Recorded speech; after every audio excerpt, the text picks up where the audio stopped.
Shabbat Shalom. Shabbat Shalom. So we're trying to get through everything quickly, so I appreciate everyone's indulgence, so we're kind of stumbling through services. This week's Parsha, Vayechi, is about Israel, Jacob, dying. And on his deathbed, he calls up Joseph. And he adopts Joseph's sons and essentially kind of almost portends doom for a lot of the tribes of Israel. So the 12 tribes of Israel, the 12 sons. But on reading it, a lot of themes come out. Compassion, mercy, forgiveness, very grandiose theological ideas that are not easy to give. Forgiveness is not an easy thing to obtain. It's something that you want for your own well-being, but it's very hard to ask someone to forgive you. But one of the things that struck me most about this parsha is that Israel, Jacob, essentially took birthright from his eldest son, Reuben. So what ended up happening is that traditionally in ancient Israeli culture, the eldest son has the birthright. They are the highest of place of honor and precedence amongst all the children. So it's expected that they will follow in their father's footsteps, that they lead their brothers or sisters, whatever. But Reuben, as Israel said, climbed into his father's bed. He defiled his bed. He slept with one of Israel's concubines. And so Israel almost essentially cursed him on his deathbed, saying that you who were supposed to be exalted and with highest honor will excel no more. He compared him to water. He said that you were like water. And by that he's meaning that he's flowing as a tempest. He's going with his desires. He's not doing what the eldest brother is supposed to do. Because you remember, Joseph was not the oldest child. Joseph was the youngest. And so part of this parsha is also Joseph forgiving his brothers. When they were all called to their father's deathbed, the brothers were very afraid that Joseph would curse them because they sold him into slavery, which is a reasonable fear. And in fact, the brothers were prostrating themselves before Joseph, saying, "We will be your slaves." They're begging for this forgiveness. They're truthfully feeling very, very bad for what they did for Joseph, and it was out of jealousy. So Joseph reassured them that things were as God intended them to be, that the brothers were blameless because events unfolded as they were meant to. So how is this story applicable? So we're acknowledging that this is allegorical. I think one of the most important things to remember is that we're all in a community.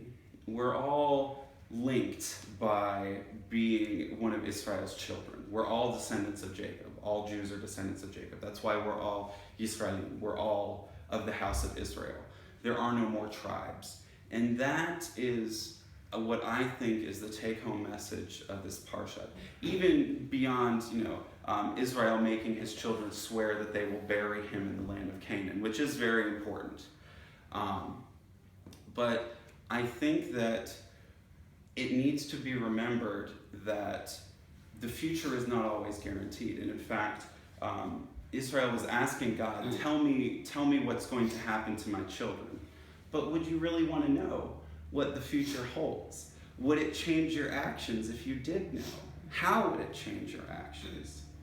What is the impact of knowing what your fate is?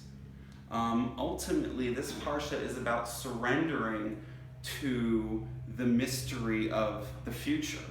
It's having faith that your community will stand with you and that you will go forward together. And then ultimately God will forgive your transgressions, because the path is laid out as the path is laid out. You can no more know what will happen tomorrow than you can know what will happen in 500 years. And so it's almost like an encouragement for mindfulness and unity. That this is going back to the heart of Judaism. It's focusing on being good and doing good and not worrying about the past, not worrying about the future, but trying to make each day a new day and each day a successful day. Our heritage from Jacob is that even with the most grand opening, and Jacob was a patriarch of the tribe, and his children, just like most of the children in the Torah, were not necessarily the best. Abraham's children were kind of were out there, and Isaac's children were terrible. But it's important to remember in all of these stories, forgiveness is there. That, and I quoted this to you two yesterday, but I'll say it again because I think it's a wonderful quote, even if it's from a quote-unquote Catholic movie.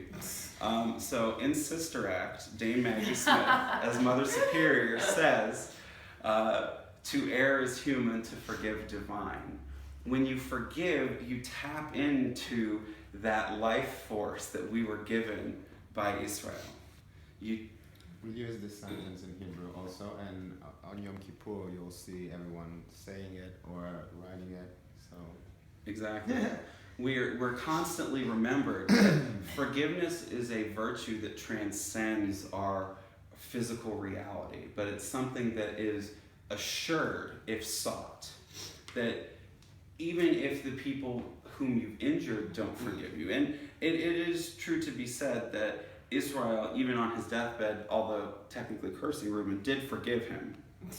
But he still acknowledged that, because of your deeds, because of your past, you are not going to excel. But he's not, cursing him to a life of destitution. And all he says, you lose your birthright because of your actions.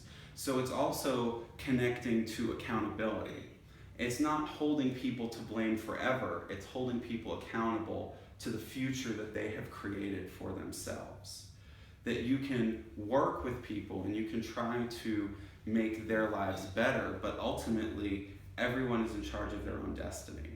So obviously Israel's intention were for his eldest son to succeed him, but because of his eldest son's choices, that did not happen. And Israel did not know this was going to happen. And there's another thing that was brought up by a couple commentators. It might have been Rashi, I'm not sure. But always go to Rashi. Always. That Israel was a title that Jacob earned later in life. That we all aspire to be that pillar of the community in our own way. And so as we go forward on this Shabbat and from this Shabbat, remember that the future is always uncertain. But the path the path that you were supposed to follow is wholly your own. So don't be afraid to follow your own path. Remember the kindness that exists within every human spirit. Remember the compassion that permeates us all.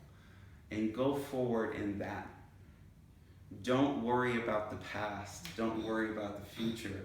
Go forward in love and compassion. Shabbat shalom. Shabbat shalom. Thank you very much. That was beautiful. Okay, so said the Amidah.